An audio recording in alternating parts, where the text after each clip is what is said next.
Welcome to the Significance of Wealth podcast, where we explore the evolving landscape of wealth management, private investments, and collecting as both a passion and investment strategy. I'm Marty Salt, and today's guest is Alex Martins, one of the most accomplished sports executives in the country. Alex joined the Orlando Magic in 1989 as the franchise's very first director of publicity and media relations before the team had ever played a game. He rose over the course of his career to become CEO, a role he held for 14 years. He currently serves as vice chair and alternate governor of the organization, and in March of this year was inducted as the 14th member of the Orlando Magic Hall of Fame. In this episode, Alex sits down with host Tom Ruggie, a fellow member of the Orlando Magic Youth Foundation Board, to talk about what it takes to build something that outlasts you. They cover the leadership lessons Alex carried across nearly 4 decades in professional sports, and what he's focused on in his next chapter, from mentoring the next generation of leaders to exploring new opportunities in investing and corporate board service. Now here's your host, Tom Ruggie. Good day, everybody, and welcome to the Significance of Wealth podcast. Today, I've got with me a good friend of mine, Alex Martins. Alex, welcome to the show. Thanks for having me, Tom. Great to be here. Yeah, my pleasure. All right, so we'll get going. So, Alex, before the Orlando Magic ever even played a single game, you joined the team. I'd love to hear a little bit about the beginning, kind of the professional beginning, and what led you initially to the Orlando Magic, and ultimately, what was it like building a franchise from the floor up? Well, when I got started in college, I never expected to work in the sports industry to begin with. I went to Villanova and I went to the business school there and thought that I'd be working on Wall Street or maybe doing something along the lines that you do, Tom. But You would probably be very good at it.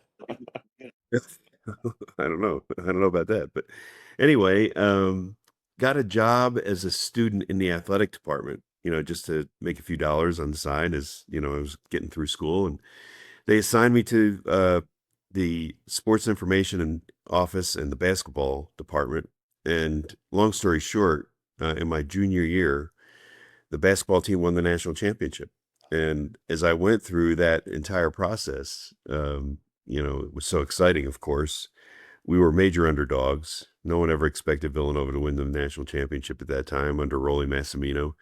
And I just had the thrill of a lifetime, going through that whole experience through, the NCAA brackets. And, we started in Dayton and went to Birmingham and ultimately played the national championship Final Four at Rupp Arena. And at the end of that process, I said to myself, wow, you can really make a career doing this. And I started talking to the folks that I worked with in the athletic department there at Villanova and, determined that, I wanted to pursue a career in sports. And so immediately after graduating from Villanova, what had ended up happening was one of the people that I had worked for moved on to become the director of public relations for the Philadelphia 76ers.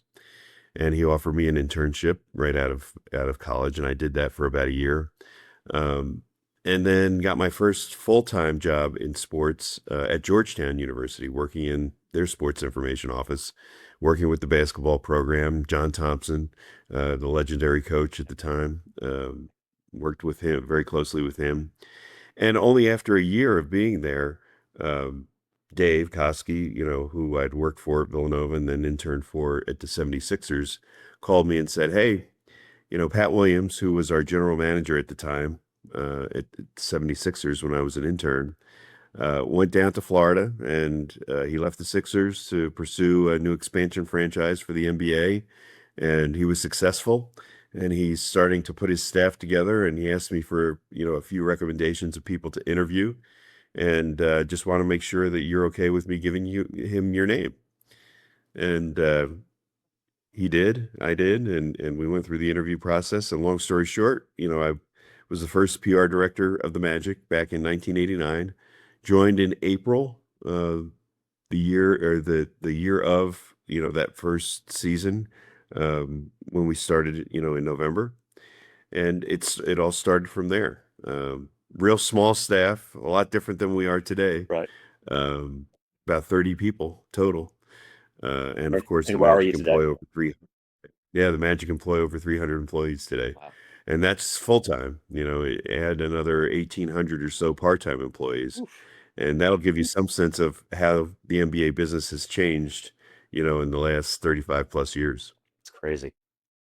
What I find interesting about your path is, you mentioned that you potentially could have been in the same field as I was, and candidly, if I had had a similar path to you, I probably could have gone the same direction that you went. So I find that to be pretty ironic. Um, Yeah.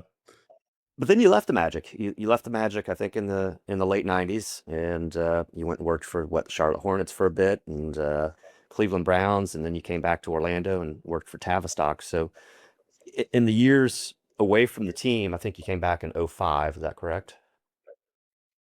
Correct. Yeah. Yeah. So in those years away, what what did you learn in between, and ultimately what brought you back to Orlando?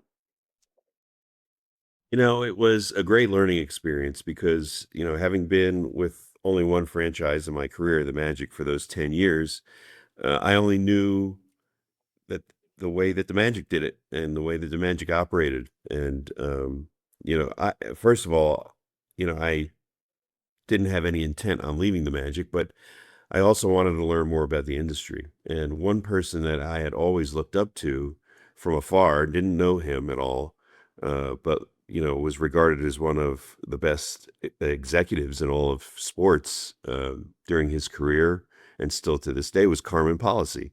And Carmen was the longtime CEO of the San Francisco 49ers, won 5 Super Bowl championships, while he was the CEO there.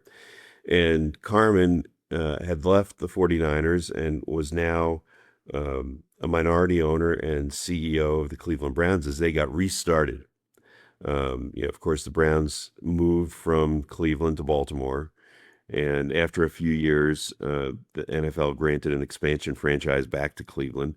And Carmen was the first CEO and was minority partner with Al Lerner, who was the owner at the time. And so through a recruitment firm, I was asked to interview for a position, with the Browns. And knowing that Carmen was the CEO, I jumped on it, because I'd always looked up to him. And we hit it off right away. He hired me, and I learned a lot from, Carmen in the very short 2 years, that I was there with the Browns. Certainly brought a lot back to me ultimately when I came back to the Orlando Magic. But as I was going through that process, um, one thing that Carmen and some others had suggested to me at the time, if I truly wanted to rise to the level of, operating an organization, becoming a CEO in sports, a lot of people, including Carmen, suggested that I get my MBA. So after the first 2 seasons there in Cleveland, I left and came back to Central Florida and went to UCF and got my MBA. And immediately after graduating, the Charlotte Hornets called, and they were going through a process of attempting to move from Charlotte to New Orleans. And they wanted me to spearhead the campaign in New Orleans to get all the support needed and necessary in order to gain the approval of the NBA to move from Charlotte to New Orleans. And so for, the better part of a year, I was charged with, that campaign, trying to get corporate partners, trying to get season ticket deposits, trying to get, community engagement and ultimately community support. And ultimately, we were successful, and the Hornets gained the approval of the NBA to move to Charlotte. And I stayed there, and I was the CMO for the team for a couple of seasons there in New Orleans, and ultimately met Juliet, my wife, there, and we got married in New Orleans, and decided that we really didn't want to raise a family there. So we decided to come back to Central Florida. And, when we first came back, I took a role with the Tavistock Group. Of course, the folks who own Isleworth Country Club and Lake Nona and Albany. And I worked for Joe Lewis. He had his own, private equity firm, that he and his colleagues operated, and they hired me as their vice president of sports ventures. So anything to do with sports that Tavistock operated, I was spearheading. And the two main things that we were working on at that time was, some people may remember, if you're from Central Florida, you may remember the Tavistock Cup, one of these Monday, Tuesday PGA Tour events. And it pitted all of the professional golfers at Isleworth against the professional golfers at Lake Nona. And we also operated the Isleworth Collegiate Invitational, which during its time became really the best college tournament in season in the country, bringing together the top 16 to 20 college golf programs. So we operated that for a couple of years, and after doing that for that period of time, the owners of the Magic called me. They knew I was back in town. I had interacted with them occasionally, and they were making some major change with the organization at the time, both on the business and the basketball side. And they asked me if I'd be interested in coming back to operate the business side of the house. And that's when I came back to the Magic back in '05, and have been with them since. Of course, during that period of time, going from that EVP of business role to president of business operations and COO, and then ultimately the CEO role for what was the better part of the last 15 years. Well, it's interesting to hear that background, knowing you and just knowing how a lot of what you talked about in the earlier days really transitioned into, many of the things that you accomplished while with the Orlando Magic. So we'll talk about that for a second, because, not just with the Orlando Magic, but you've had just an unbelievable impact on the city of Orlando. I mean, you've been named as one of the 25 most powerful people in Orlando. Brag a little bit about some of the things you've accomplished. I mean, you've had the role of as the chair of One Orlando. You were one of the major architects of the NBA's Disney World bubble during COVID, and of course, you still hold the position, I believe, as chair of the UCF Board of Trustees. And I also know there's probably much beyond that, but Well, Tom, I would say that a lot of my career has been greatly influenced by Rich DeVos, who purchased the team only in its third year of existence back in 1991. And so for that, call it 7 years of my first time with the Magic, got, to learn a lot from Mr. DeVos. And, he had a great influence on my leadership style, and a lot of things that I carried with me through my whole career. And one of the things that he really instilled upon all of us, when he first purchased the team, and throughout his time with us before he passed away a few years ago, was that, first of all, that he felt that the DeVosses weren't necessarily owners of the Magic; they were caretakers of the Magic, and the true owners of the Magic are the fans and the community. And he, through his actions and ultimately imparting upon all of us, felt it was really, really important to be involved in the community, and to have an impact and to give back. He always said that, the fans and the community give so much to us, that, it's our responsibility to give back in so many different ways, both philanthropically, in leadership, and, our volunteerism, et cetera. And I took that very seriously, and I started to utilize that as a building block in my career. I spent a lot of time getting involved in community-based organizations, whether it was the Chamber of Commerce or the Economic Partnership, or charitable organizations like the Coalition for the Homeless, and you know volunteered for those organizations, served on their boards, and then ultimately transitioned, through my time in those organizations, into chair roles with a lot of them. Um, and the other part, that Mr. DeVos really, imparted upon me, and all of us, is that relationships are really, really important, in our business, in any business. Um, and, the relationships that we build with our fan base, with our community, are incredibly important. And again, I took that to heart, really tried to enact that every day in the way that I operated, and, started building strong relationships personally and for the organizations. And those relationships over time, helped us to get through major issues that were important to the organization and important to the community, like the community venues process, like, the ultimate development of the current Kia Center. um, I really enjoyed it. I'm a people person.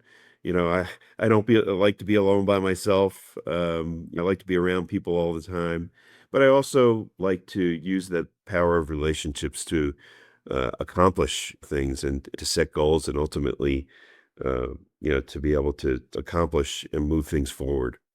And I get really charged up by that. I'm motivated by that, and I enjoy being a part of that process.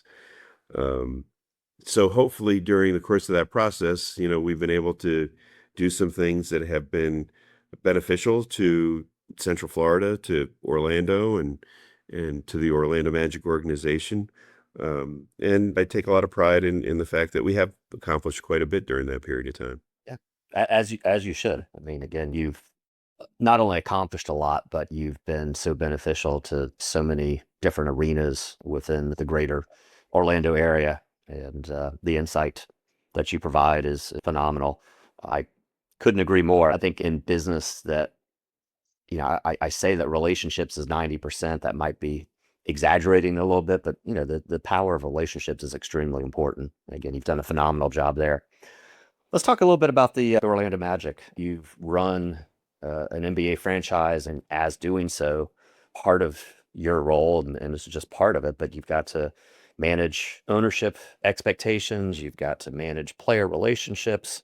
You have a large staff, as you've already mentioned. You've got the community that we've already talked about, and then you have the league itself. And you know, the way I envision your role is you're overseeing all of those different areas all at once. So how did you think about stakeholder management at that level? And you may have already addressed this, but what's the leadership lesson that transferred most directly? Well, first of all, again, it's about relationships. And I think about our league relationship, which to me has been an important cornerstone of my leadership, and making sure that we as an organization, play a leadership role and have a strong standing with our league. And fortunately for me, almost at the same time that I started with the Orlando Magic, our current commissioner, Adam Silver, was starting with the league office. And similarly, Adam worked his way up. He came from a law firm that the league worked with, and worked his way up. Was, I would characterize it as sort of an understudy to David Stern at the time, the commissioner of the NBA. And so as we started together, Adam and I developed a relationship, and over the course of years, that relationship grew, and we've been able to influence a lot of improvements and change for the league during that period of time. And it started with that relationship. And whether it's our role in really pushing for and ultimately getting approved commercialization of the patches on uniforms, or now today in recent years, the ability for us to market as teams internationally, which we never had the ability to do before the last few years. We were limited to marketing within a 75-mile radius around Central Florida. We were never able to market our team to the rest of the world. So again, I mean, those are the kind of things that we've been able to provide leadership on. You talked about trying to convince Adam to bring the bubble to um, Walt Disney World during COVID, and those type of things. Of course, we worked with the league to bring the All-Star weekend, to Central Florida twice, and we're actually in the process of working on trying to bring it again in 2030, and hopefully we'll be successful Yep. in that as well.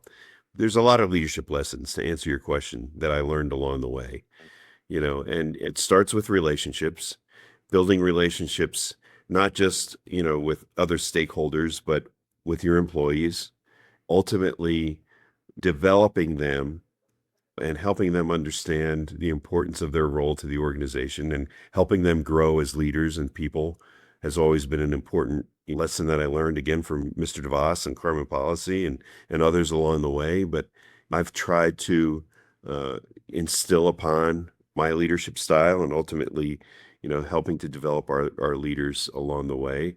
Um, and then, letting them do their job, not micromanaging, um, holding them accountable to goals and ultimately to what we want to accomplish, as an organization. But I've been fortunate enough to work with some incredible leaders over the course of my career, and in particular at the Orlando Magic. One of the great things about the DeVos family and their support of the organization and of our team and of the community, um, all of that has been that we have an incredibly tenured staff at the Orlando Magic. I mean, we have over 20 people, I believe, that have more than 25 years of tenure. Most of the senior leaders in the organization have been with the organization 30 plus years, some since its inception. Um, and so, we've got a high level of talent.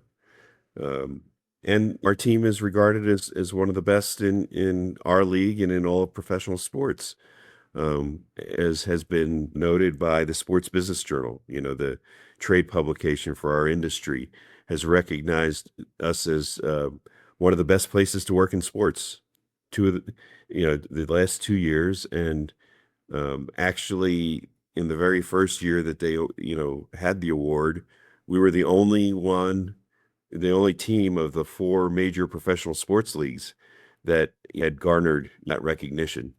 And that's, just a credit to our team and to our ownership. Great place to work, but also people who are really dedicated and smart, intelligent, innovative, and you believe in the mission of the Orlando Magic and what we do in our community. Great feedback on that. So, kind of a high and low for the Orlando Magic. I think you would agree we went into the season with really high expectations, and a lot of injuries, I think, kept us from accomplishing what I believe the expectations were to accomplish. Yet, still made it into the playoffs, and as the 8th seed, and facing the number 1 seed in the East, the Detroit Pistons. We go up 3-1, just amazing 3 wins. I was fortunate to be at 2 of the games, and just unbelievable time. Then, of course, that 4th game, Franz gets hurt, and afterwards, we proceed to lose the next 3, knocking us out of the playoffs. So, with that backdrop, what were your thoughts on the season, and what do you envision the near-term future for the Orlando Magic as a team? Well, it was a really odd season, as you've outlined. Started with great expectations and got off to a great start as well. And then, as you mentioned, ended up with several injuries. As a matter of fact, our top 3 players, Paulo Banchero and Franz Wagner and Jalen Suggs, only played 16 games together all season. I didn't You know know, and, that. and That's a I crazy mean, stat. yeah. And so, look, I mean, this is a league about talent, right? I mean, talent wins out. I mean, obviously, you need good coaching as well. But at the end of the day, the talented teams and the talented team is usually the one that wins the championship. And it's not by accident by any stretch of the imagination. Chuck Daly told me a long time ago when he was coaching the Magic, he said, the best ability is availability. And when you don't have the talent available, it's really difficult to win. I mean, there's just so much talent in this league, I mean, more talent than ever before. And so it was a difficult mid stretch of the season. Um, we came back from the All-Star break and we went on a little bit of a run. I think the expectations by most people at that point were not very high because we were playing the number 1 seed in Detroit. And like you said, got off to a great start and, went up 3-1. But again, uh, even though we started, that series fully healthy, Franz Wagner goes down, and he was, a real critical element, of that series. Sure. Played an incredibly great defensive role on Kate Cunningham in particular, right? And so, you lose a key piece like that against the number one seed, which does have all of its talent available, and unfortunately, it fell apart pretty quickly.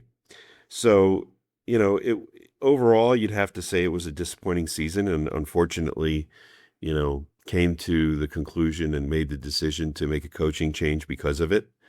And I mean, Jamal is an incredible coach, and is going to have an incredible career.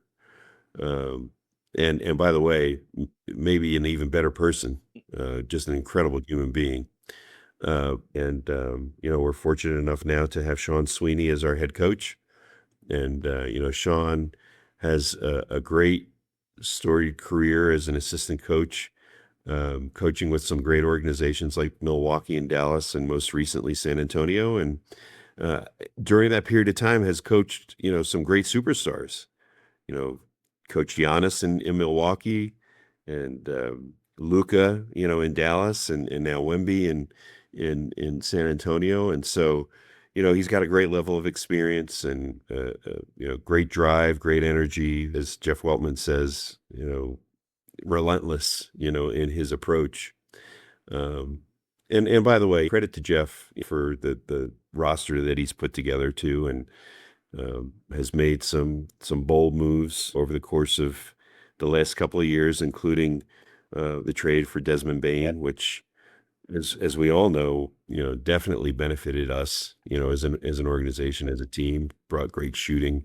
And Desmond is just he's a warrior. He's an incredible professional. Has been a great addition to the organization. The prospects are as good as they were, going into next season, and hopefully the health situation next season will be better and stable. And if we have that availability, I know that we'll have some great ability to win. I agree. I mean, they were certainly an exciting team to watch, when they were clicking on all cylinders. To your point, they just weren't clicking on all cylinders very much. And I also agree, Desmond was not only a huge addition for his, prowess on the floor, but the mentality that he brought to the team was just a little additional edge that I feel like the team really needed. So love having him there. Um, Quick question here. Can you give me, during your career, specifically with the Magic, what's the one high and what's the one low? Well, the highs are definitely, when you win at the highest level, right? So for me, the highs really are the two times that we were able to, and I was able to experience going to the NBA Finals. Um, I've said several times that nothing brings a community together like tragedy or a winning sports team, right? Sure. And those are the two times that you see a community really galvanize, and it certainly was the case when we went to the finals both those times. I can remember those weeks of the finals. It felt like everybody was going to work, but nobody was working, because everybody was wearing their Magic blue, and every company would allow you to come in your Magic gear back in, particularly in 95. Of course, we were all in office. There was no, flexible work from home Right. and any of that, right? Everybody was in the office, and there wasn't casual dress code during that time. But when the Magic went to the finals, it seemed like every business in Orlando allowed their employees to wear Magic gear in support of the team during that week, and it was incredible. And those games in the old Orlando arena, and then ultimately what was then the Amway Center, were some of the most exciting games I can remember of my career. With the enthusiasm of the crowd, and you couldn't hear yourself think, because it was so loud in the building. So those were definitely the highs.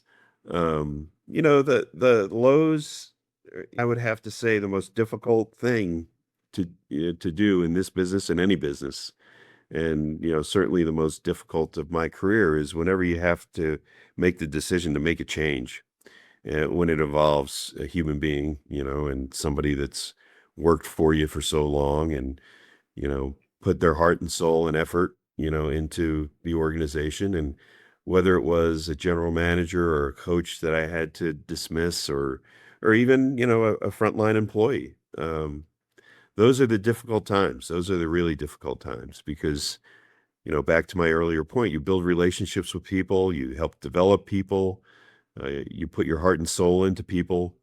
And, the business just dictates at certain points in time that you have to make a change, with individuals. And so those were always the difficult times, during my career. That makes sense. Last question about the Magic. I wanted to know if you could share, the funniest player interaction that you've ever had. Well, I'm sure there's there are a lot of I'm them. sure there's a lot. There's a lot of them, some of which cannot be repeated. Right. But one that can, of course, I think everybody knows, even to this day, that uh, Shaquille O'Neal is just an incredible practical joker. He loves it. He loves playing practical jokes on people. And so I was the PR director, during the Shaq era. And, I've always said that, traveling with Shaq and Penny and that group um, must have been like traveling with the Beatles because everywhere we went, there were just thousands of people. And we would, when we would travel, we would get into cities at 2 and 3 in the morning, on back to backs, leave a city after we play a game, go to the next city. And there'd be hundreds of people waiting at the hotel, just waiting to see Shaq or to get an autograph and Penny, etc. Um, so two quick stories about Shaq. On that note, in traveling with him and when the fans were waiting for us at hotels when we would arrive, we went into Sacramento early in the morning. It was 2 o'clock in the morning or something. One trip, and Shaq says to me, "Watch, I'm going to walk in and they're not even going to recognize me." And I'm like, "What are you kidding me? How can they not recognize you? You're one of the biggest humans in the world. They're going to recognize you." Well, long story short, he has this whole getup. He's got a wig and glasses and a hat and this trench coat um, and sure enough, he gets off the bus and walks right past everybody. And I'm the last one off the bus, and everybody's like, "Where's Shaq? Where's Shaq?" And I said, "What? You missed him. He walked in already." And that was like what he loved to do. He loved to be a practical joker. Well, for me personally, the one thing he did to me as part of, my role as the PR director, obviously, one of my responsibilities is to make sure that Shaq and all the players interact with the media and, you know, fulfill all the interview requests, etc. And, this is in his second, third year. And, he's just tired of doing all the interviews in the middle of the season. We're going through the grind. At that time we were on national TV every Sunday on NBC. And so he was always having to do the pregame interviews and the halftime interviews and postgame. So anyway, we're finishing up practice. And I go out to the middle of the court to get Shaq to do his interviews. And he's like, I'm not doing it today. And I was trying to convince him that he had to do them, that it was his responsibility. The media was waiting for him, etc. Well, he proceeds to wrap me up in medical tape at mid-court and leave me there. I couldn't move. My entire body, wrapped me up in medical tape, um, and left me there, at mid-court. But that was Shaq. He was always a practical joker, and there were a lot To of this day, stories like that everybody along the loves way. Shaq. I mean, he's just has sounds funny to say this, but he kind of has like just a glowing personality. Without a doubt. And look, it's transitioned to a great career after his career, right? Yeah. I mean, to this day, he's got to be the highest level endorser of, many, many products for a former professional athlete, right? Sure.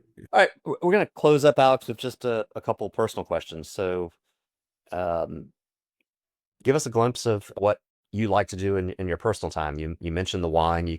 That's something else we have in common. I sometimes tell people I'm a collector, but I actually consider myself more of a drinker than a collector because I don't. But have a nice collection, but really enjoy drinking it. But what else do you do? Yeah. Well, first and foremost, just love spending time with my family. I have an incredible family, two young girls who are both at the University of Southern California and doing great. Have grown up to be two great young women, and of course, my wife Juliet. So, love spending time with them. Love spending a lot of time together. We do a lot of family time together. But beyond that, you've mentioned I'm a collector of wine as well. Probably more of a consumer than a collector like yourself, but enjoy collecting and enjoy the history of wine and visiting great wine regions of the world, etc. So that that's definitely one of my passions. But one passion that has really come about over the course of the last 10 or 15 years that um, maybe one of my favorite, if not my favorite thing to do is fly fishing. Um, so we started coming out to Colorado in the summertime in particular, um, about 15, 17 years ago. And the first couple of times that I came here, saw people fly fishing, and I thought that it looked incredibly relaxing and just felt like it was something that I wanted to do. And I'm not an outdoorsman, I don't deep sea fish either or any of that. It just looked incredibly relaxing to me and technical. And so anyway, ended up going, back home to Orlando from a trip, to Colorado and found one of the world's, I guess, best fly fishing casting teachers that was actually on the east side of town and scheduled a couple of lessons and, started to In get into Orlando. it and in Orlando. Wow. Yeah. Yeah.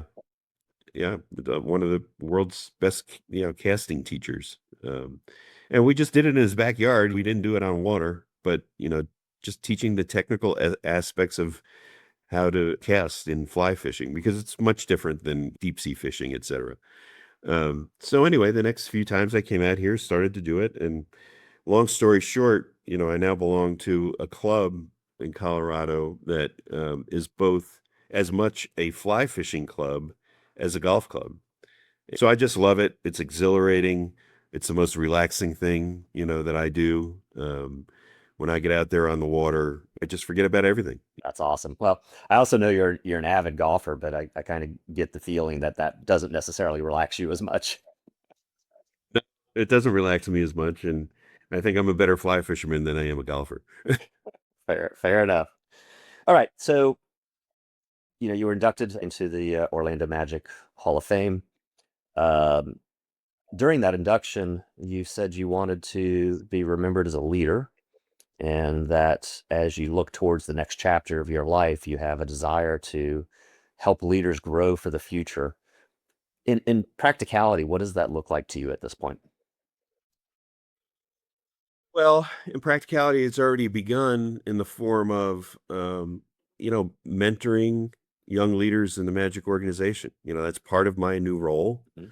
And, I've spent a lot of time with everything from young salespeople that, may be fairly new to the organization or salespeople that, have been with the organization for a while, but, want to take that next step in their career to some of our most senior executives. Just helping them, get through the challenges of a career, helping them, take on the principles necessary to take that next step in their career, and just giving them advice based on my career and what I've experienced and what I've seen, not just in our organization, but other organizations, and interacting in the community like we've talked about, or, within our league, et cetera. So that mentorship is something that, I take very seriously and I want to continue to do. But, I also want to continue to help others in their leadership style. I've always been, a great student of leadership and an avid reader when it comes to, leadership books, etc. And ultimately, I think I'd like to write my own book on leadership. The principles from sports in particular that have guided me, and leadership principles from the sports industry that people can utilize in any leadership position, in any industry, etc. So that's one thing I want to do. I've gotten, and you've helped me along the way with a lot of this, and trying to take it to the next level, getting into just investing, and understanding other businesses, and joining groups of people and organizations that are in the investment world, and doing some of that. And then finally, I'd like to utilize my leadership skills to hopefully, serve on some corporate boards.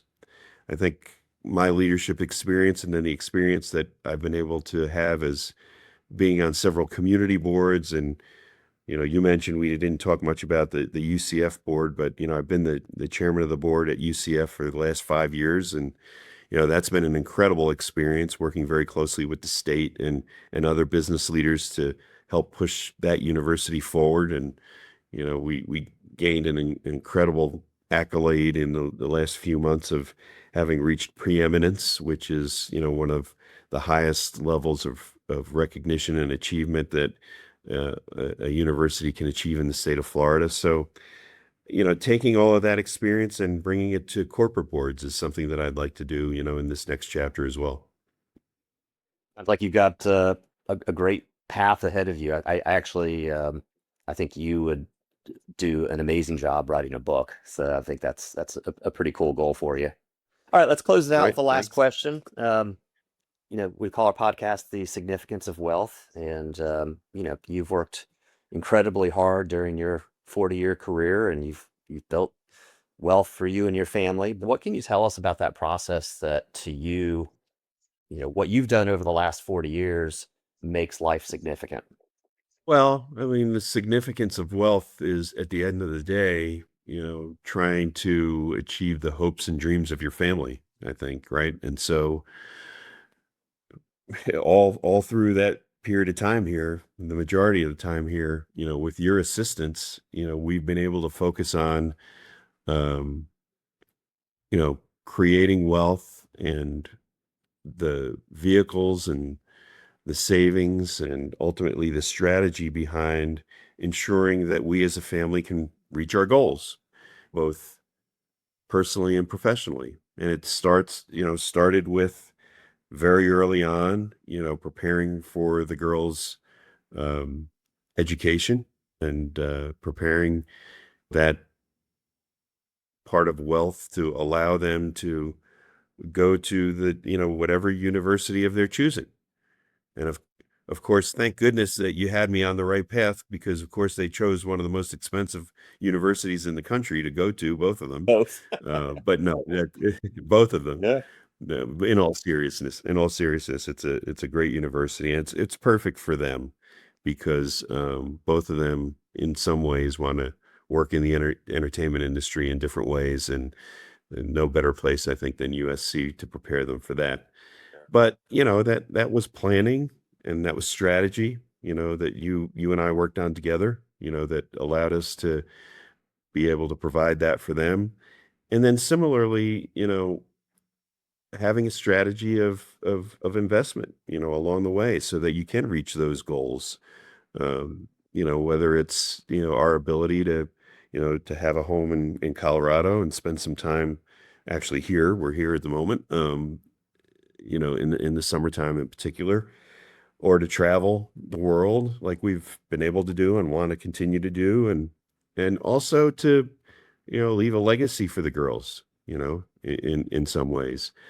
Um, by the way, it's been incredibly fun and interesting to me to work on that significance of wealth and building that wealth.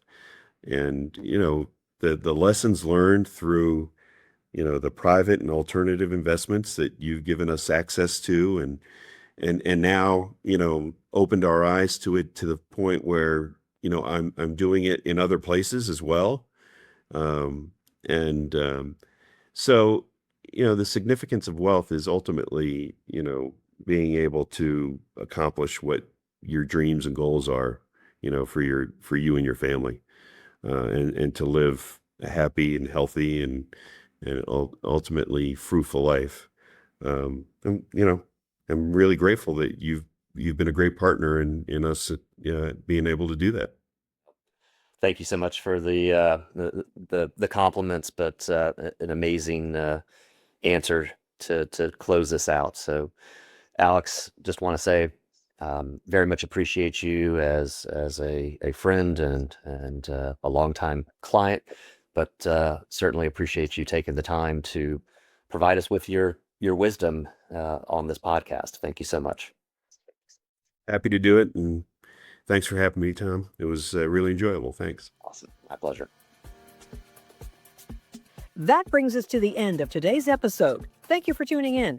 Be sure to subscribe to Significance of Wealth on Apple Podcasts, Spotify, and anywhere else you get your podcasts so you never miss an episode. You can also follow Tom Ruggie and Destiny Family Office on LinkedIn and destinyfamilyoffice.com for more insights on wealth management, private market opportunities, and collectibles. Until next time. The expressed views, thoughts, and opinions belong solely to the host and/or guests and are not investment recommendations or opinions issued by Destiny Family Office or its affiliates. Investment advisory services are offered through Destiny Family Office, LLC, an SEC-registered investment advisor. Destiny Family Office podcasts are the sole property of Destiny Family Office, and information provided is for informational and educational purposes only. Learn more at destinyfamilyoffice.com/disclosures.